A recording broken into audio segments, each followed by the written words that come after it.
Welcome to the HB podcast or the HB Postgame show. I'm your host, Giancarlo Navas, and with me today, it is not anybody that you've ever heard of. We have Mikey the Cheat from nowhere, just Mikey the Cheat. He is not my friend. This is the first day I'm meeting Mikey. Mikey is a community member, a tournament organizer for my favorite game, Super Smash Bros. Melee, and he's also a Phoenix Suns fan. So I wanted to indulge myself talking to one of my favorite personalities in the scene of my favorite game, and you guys have no idea who he is, and I don't care because I'm in charge here. Mikey, welcome to the program. Yeah, hopefully I can ingratiate myself given the zero knowledge. We'll see how that goes over the course of the show. I will say you forgot to put probably my most applicable experience when it comes to being on sports podcasts, and that's Four Side Fights, which is the show that we just blatantly ripped off Around the Horn for, where we talk about Super Smash Bros. Melee that I'm a frequent guest on. It's the GOAT. It's the GOAT show, and I wish I came up with it. Shout out to Jackzilla. Somebody in chat is happy. They say, shout out to the Cheat. They're happy. They're happy to see you. Hell yeah. Yeah, and chat's mad because you're a Suns fan. But it's okay. Listen, we're going to have fun here, and as chat knows, we like to make fun of these. So, Mikey, Miami loses, what is this, 7-8, their 8th straight game. Right? Yeah, it's bad. Yeah. It's DEFCON 1. We'll talk about what I'm going to do on Wednesday in a little bit. But the Heat have the fakest comeback of fake comebacks. They switched to a zone kind of late in that fourth quarter. Yep. It starts to work. I think Bam was dropped way deeper in the zone than we've kind of ever seen. I mean, the Heat try to run like kind of sometimes their zone with their bigs up front to pressure the passes, but they trusted their guys to fight over. They were contesting, and they were pushing off every miss, which I thought was the biggest thing. So you're experiencing this how? Because for me, I'm like, this is a fake comeback. I'm annoyed by it. How do you? Because I know the Suns have had their own set of issues, even though they've been playing better lately. Yeah, so this comes in the context of, around New Year's, the storyline was the Suns have the worst fourth quarter net rating in the history of the league. None of this like Steamboat Johnson, all these caveat stats. The worst net rating in the fourth quarter in the history of the league. And it got a little bit better over that course of that 7-game win streak. We did have that 21-point fourth quarter comeback against the Kings that I was actually there for. That was electric. But these past few games have been a little bit tough, with the loss against the Pacers, the Magic, and here against the Heat. We both, I think, got outscored by double digits in all three of those fourth quarters. I will say the zone defense, you're right. When they did get defensive rebounds, running it off of those was a big factor in that comeback. Obviously, you want to get quick buckets when you're down that much in the fourth quarter. I will say, I think the Suns missed a lot of open threes from good shooters in that fourth quarter, which I would not expect to happen all the time. A lot of Eric Gordon, Bradley Beal, Kevin Durant, and Devin Booker missed threes in that fourth quarter. But yeah, and a lot of offensive rebounds in that quarter as well and throughout the game, which is really uncharacteristic of the Suns this season. Usually they're the ones who are getting pounded on the first half with the defensive glass. Yeah. Chat says you look like hipster me. I can see it. So everybody says Mikey's just a G variant. So yeah, man. What's frustrating for me, and I want your kind of takes as well. It's like all season their offense has been so anemic. They have not been able to get anything in the half court. And this has been kind of the case with the Heat since about 2020, right? Since everything post-bubble has been just this very, like, offense in molasses that nothing works. They can't get to the rim. Teams pack the paint. The shooters aren't hitting. The corner man's just not good enough. And it's blah, blah, blah. It's so blah. And they've always looked better when they're pushing pace, whether it's Kevin Love outlet passes, whether it's rest in peace, my king, Kyle Lowry, my GOAT, pushing them in transition. And tonight, it was like something clicked, and it's like Jimmy, rebound, go. Bam, rebound, go. Tyler also, which is kind of like, I'm pretty hard on Tyler, but that's the one thing that he's like good at as a guard is rebounding. And when you rebound, bro, go. Because, Phoenix kicked their ass all game on the glass and everything. And if you get in transition, you have those bigs behind you. Nurkic is not catching up to the play, and you're kind of able to give yourself some chances. So, man, it's so annoying. I will say, yeah, when I was, looking at this game on paper, I'm not a Heat fan. I don't watch all of their games. But from the outside perspective, I think that they definitely have some tools that can frustrate the Suns. The formula to beat the Suns this season has been pretty simple. Like I mentioned, it's out hustling them. Really, it's getting at them on the offensive boards, getting second chance points, and it's forcing turnovers. The Suns don't have a true point guard. Ball handling has been a problem for them when you're able to put pressure on the ball, turn them over, and get transition points. It becomes a different game. And I think you saw that in the fourth quarter. But the problem obviously came in the first few quarters. And over the whole course of the game, I mean, the Suns got 94 shot attempts up. The Heat got 84 shot attempts up. You are not going to beat the Phoenix Suns if you are giving up 10 more shot attempts in a game than they are getting. We have Fendrick Lamar, the legend in chat, hey, comparing Grayson Allen to Hbox, which that's so inside. But whoever gets that makes that delights me. Fendi it's an interesting take, and I kind of agree with it. I'm not gonna lie, I kind of agree with it. There will never ever be another Grayson Allen. Fendi also says the only thing that matters is Scary Terry absolutely dusting KD, which Mikey, that was hell of a move when he hit. So poor Terry Rozier has not been off to the greatest start as a Heat player. A lot of 3 for 11s, and he hits that, then has a 4-point play right after. And I'm thinking, are we so back? Is this it, baby? Is this gonna be the get right win against Kevin Durant and the big bad Phoenix Suns? And he played well, and Jimmy. And I'll say this: I think that, I mean, pretty much at least for 3 quarters, Rozier and Booker played about a push. And Jimmy absolutely, won the matchup a little slightly over KD. They both played really well, and they're down 19. And in a world where that happens, because Jimmy has been, let me tell you something, we have been very frustrated with Jimmy Butler here. Yeah. He has been Mikey, it looks like he doesn't give a fuck. It looks like this man is in cruise coffee control and wake me up in March, but some of it could be aging. But that has not been the case last 2 games, and tonight we thought we had that. But again, no contributions anywhere. Hero was a no-show for most of the game. Bam was a no-show till the fourth quarter. And like Fendi said in chat, Eric Gordon led the damn Suns in scoring. So Miami's not getting that wild card performance that other teams are getting so often that they used to get. Yeah, I will say Hero, I think if you look at the stat line, it's covered up a little bit by a couple of fourth quarter 3-point hits. He missed all of his 2-point shots tonight, including one where the Heat had a chance to cut it to 12 with about 6 minutes left in the game. And the sequence of 3 plays is Tyler Hero missed open layup, Josh Okogie offensive rebound, put back dunk, and then Tyler Hero missed 3-pointer. And if those 3 plays go a little bit differently, the Heat, we're probably talking about being down about 5 with 2 minutes left in the game. And that is a lot of it. It's a whole different situation than the one they were in. Well, even that third quarter, at the end of the second quarter, Mikey, they have a chance. They think they cut it to 11. And I'm thinking, okay, well, if they can get this to 9 or 8 or something, that is, you feel so good. And I think they go into halftime down 15 or something because they miss 2 shots and they give up a 3. And it's it's little things like that just happen the whole game. Yeah, it was a strange basketball game. I'm not going to lie, having watched pretty much every Suns game this year, this is a way that the Suns have not really won basketball games. A lot of the time it's been Kevin Durant and Devin Booker just going absolutely fucking nuclear all over the board. The past 7 games, I think one of them has scored over 40 points. And, this game, none of the big 3, except for Kevin Durant, had doubled figures by halftime. And Drew Eubanks and Eric Gordon are just torching your bench. It was 30-8 bench scoring at halftime. Yeah, and on paper, I look at this, and I'm like, the Heat bench could probably give our bench some trouble. I think the Suns really only have. I think the Suns really only in this game. Bull's out, who has kind of been our best backup big. Surprisingly, I know a lot of people will be surprised to hear me say that. Yeah, right. Yeah, Heat legend, of course.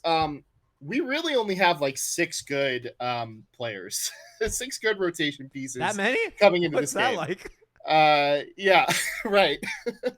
But Drew Eubanks, who the Suns fans have dreaded seeing Drew Eubanks on the court this season, and he gets 5 of probably the easiest baskets that he will have in his career. Some of which it looks like the Heat's bench defense just got lost. Kevin Love is nowhere to be found on the pick and roll coverage, and he just rolls straight to the basket and has a dunk. There was a point, Mikey, where I just go to check Twitter, and I look up and I see Durant on the drive and somebody's in a drop, and I'm like, I squint and I go, oh, Kevin, immediate it's blow over. By layup. Yeah. And it's over. This is a team that I know in the last podcast you were mentioning that you wanted to see more switching rather than drop coverage from the Heat. And the Suns, even before this year, the past 4 years, I think the MO has been like, you cannot play drop coverage against the Suns. They will kill you. They have mid-range shooters. They have guys that can blow by you. It's tough. And they were slipping great. Like Eubanks, a lot of that was like off, like blown coverages and like a slip and nobody to be found. That low man has to come help, and then he's at the basket, and you're just like, what's going on? To your Kevin Love point, chat Polterghost in chat says Tiff warned us they wasted all the good Love games. They depended on him, Mikey, so much because Miami has had a revolving door at backup 5 since Jimmy has been here, whether it was Redacted, who is now out of the league, whether it was Dwayne Dedman, who threw a thermogun and ignited their season, whether it was Cody Zeller, and now we have Kevin Love and Thomas Bryant. I was thinking, I have the answer for you, and he was a DNP coach's decision tonight, and it's Thomas Bryant, who has historically just cooked the Suns. He's so bad, man. I think he's had a couple of 30-point games against the Suns before, and I know you're looking at me like I'm crazy. We need a Suns killer. I didn't know that. Spo should have had that inside Phoenix Suns knowledge that Thomas Bryant cooks the Suns. I love that because like Heat fans, like for example, like Marcus Thornton would. I did a piece on this a while ago when I used to write. Marcus Thornton would shoot the equivalent of Steph Curry, like percentage, like volume, everything against the Heat. And there's always like that one dude, and it's like it happens. Wayne Ellington was like Gary Neal. There's so many random scrub Heat killers. Book looks like Wilt Chamberlain against the New Orleans Pelicans. I don't know why. That definitely a thing in the NBA. You get up for some games. Book looks great. I mean, that guy. And again, he has a slow first quarter. I thought I thought Caleb did a good job on him early. I thought Rozier competed against him early. I thought they did a good job, and you just can't when a guy like you kind of said against drop coverage. When a guy with that kind of pull up repertoire gets going. And a lot of it, I think he got back-to-back threes at some point in the third quarter, and that was off, like, again, help rotation. Guy gets beat off the dribble in a drop. They got to help. That ball swings 2 passes. Booker's in the wing, and that's the last guy other than Durant that you want to catch the ball. And Miami's help at the nail has been non-existent. And, Mikey, today they did a press. They haven't done a press all year. That's Eric Spoelstra being like, guys, we need a little life. Give me something. And I was thinking that before the game, I mean, I knew that the Suns were going to see that. They've been seeing that all season. Just because, like I mentioned, no true point guard, you're trying to get pressure on the ball. But they broke it so easily. And I was thinking, like I mentioned before, I was thinking before this game that this could be an opportunity, like the Heat get a big banner, high effort win. You were talking about that fuck you mentality in the last podcast. You're trying to bring the dogs back out, to beat this team with these, pretty boy mid-range shooters. And for some reason, the Suns were just able to break through that pretty easily. And, it did. I think that's part of what led to the role players kind of getting those easy baskets, is they were able to like ball rotate to Eric Gordon in the corner. And, once that press is broken, the recovery on the rotation is just not there in time. And he just kind of nails an open 3. But you need to be getting turnovers off of that is the thing. Like, and Miami's defense has no bite. So they were getting that in the zone late in the game. They were fortunate. Yeah. Phoenix had probably more turnovers in that fourth quarter than they did the whole game. It was only 7 the whole game. Yeah, there was at some point in the fourth quarter, Eric Reed, the local broadcaster for the Heat, says, and that was Phoenix's first turnover. And I go, that cannot be true. There's just no way that's true. Listen, Mikey, I tweeted today before the game. we had Wes Goldberg on the scene watching Durant do shoot around, and I responded to his video and I said, tonight is a show you have defensive heart type game. Throw the kitchen sink at KD, Book and company. Have some goddamn pride. The slogan's on your hardwood. Fucking prove it. And they came with effort. I will say that. And I guess Spo and I were on the same page because they were fronting Nurkic and sending help, and they were doing their front and swarm and all that. That's the Embiid playoff stuff. I was like, busting it out for Nurkic, but I get it. You need to jumpstart. They need something, man. They had no life. Like tonight, they didn't say that. I don't think you would agree. They didn't look lifeless today. No, but they looked outmatched today. Yeah, it didn't strike me, especially the first half. It was just weird, and they couldn't shoot. Like I DM'd you at halftime. Yeah. Like surely they will shoot higher than 34% for the game, and they end up at 39.3. Not great, but and I told Mikey, I go, you haven't watched many Heat games, have you? Yeah, they picked it up a little bit. Bam Adebayo and Tyler here. I think those two guys not getting kicked in until the fourth quarter was killer. It wasn't a bad first half defensive performance, I don't think necessarily. I mean, giving up 33 and 29 points against the Suns in those two quarters is like you can kind of just expect that to happen against a team with that much scoring talent. But yeah, it was decent effort. That is not the culprit, I would say, for tonight's game. Because they've looked dead, man. They've just looked dead. And again, like Phoenix is a team that I know that Phoenix is not at the top of the standings in the Western Conference. Like I think a lot of people expect them to be, and they're getting there. But that's still like, it's fucking Durant and Booker and right, these guys that are at the top. You get up for it. Yeah, you do. And they did. It's just no offense. I mean, Jaime Jaquez Jr. has come back from his groin injury last 2 games. Has not looked well. He's probably not ready. Yeah. I think he missed 6 games or 5 games or something. And groin injuries are tricky, right? And he's still probably limited. I think if you've ever hurt your groin, that shit doesn't go away and you feel it and it gets tight. So, I mean, I don't think he made a field goal today. I know that he was 0 for 7 at some point. Jaquez had 2 points.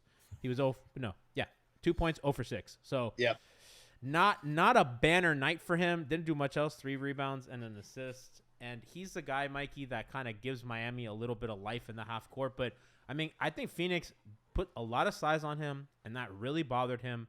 And Miami was just, I think, a little flustered by that. Yeah, I think so. I think they're big, man. They're long. They're longer than you think. Kevin Durant's been incredibly good on defense. I have to say. He's so back to that level that he was on the Warriors, because I think in the Brooklyn years, it just never got back up there, and people were like, he's a diminished defender. He's been sensational. The Suns can be really good when they have that defensive intensity. I think that Beal, Booker, and Durant are all plus defenders on a good night. But on a good night can only happen so often, it seems like, especially during the regular season. I mean, I hope that's something that we can pick up during the playoffs, and, teams often do that. But yeah, the problem usually is not getting the miss, it's getting the rebound. And, like we mentioned tonight, the Suns out rebound 47-44. It's not a huge margin, but you kind of got to hammer the Suns there a little bit. And it was quite the opposite. Yeah. And chat saying Jaime really is Butler Jr. Putting size on him bothered him. That's kind of also the MO on Jimmy, but not tonight. I thought Jimmy was incredibly active. Was their really only active offensive rebounder tonight, which was one of the few positive things from the whole game. Really, the only guy getting to the line at all. But that's just life. That's just life here, Mikey. That's just I told Mikey pre-show. The Suns too. That happens a lot with the Suns, of course. Yeah. But they at least have 3 guys that theoretically can create pressure on the rim. Miami have Jimmy, and I guess theoretically Rozier's supposed to. We'll kind of see. But prior to Rozier getting here, I mean, it was Bam on rolling to the basket, but that's kind of not the same, and it's really Jimmy when he feels like it. So I told Mikey pre-show, I go, I think a lot of this show is going to be like Mikey being like, damn, you live like this? Like that meme on the Heat offense, because, the Heat always, and they look so bad. And you saw him in the playoffs last year. When Jimmy decides that he's going to be Jimmy Butler, everything works. Because you have that guy who gets to the line. You have that guy who creates offense downhill, who's actively trying to score, not pass out of it. And magically, and I say that by not magically, shooting is improved because those kick out passes are way cleaner Right. because that help comes way sooner because he's way quicker.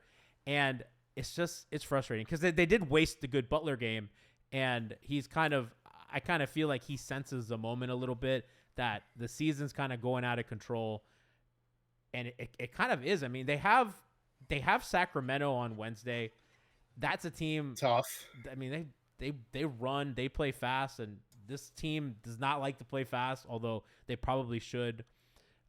Mikey, so one of the things that I've done in the past, I'm a spiritual guy. I do yoga and stuff like that, and I've saged the Heat Arena on multiple occasions.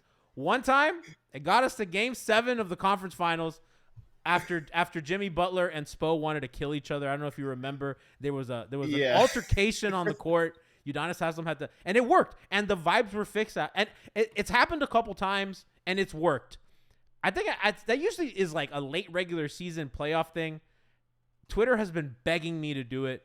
Chat, I think I'm going. I think I'm going on Wednesday. I think I'm bringing the intern with me, and we're gonna try to fix this because the vibes are off. The vibes are rancid, and we're hanging on by a thread. Chat says me doing yoga is a horrible mental image. You're probably right. Other chat member says Melee community legend. It's so a whole spectrum of emotions in chat. Yeah, we're all over the place tonight. People want me to. They say save our season. G. I don't even know if a higher power can fix what's going on. Mikey, as we kind of prepare to get out of here, what you as somebody who's not in the Miami sports machine, you look at them knowing their playoff history and you think, what? Do you think that like they're just going to figure it out? The guys are going to get healthy. Jimmy's going to care and it's going to be fine. Or do you see a team that's like, I don't know how this gets fixed? Obviously, I'm putting you on the spot for a lot going on, but I kind of want your thoughts on that.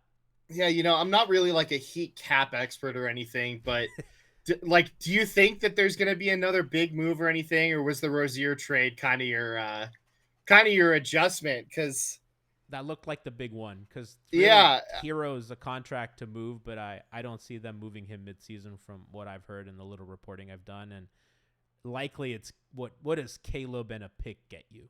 I think.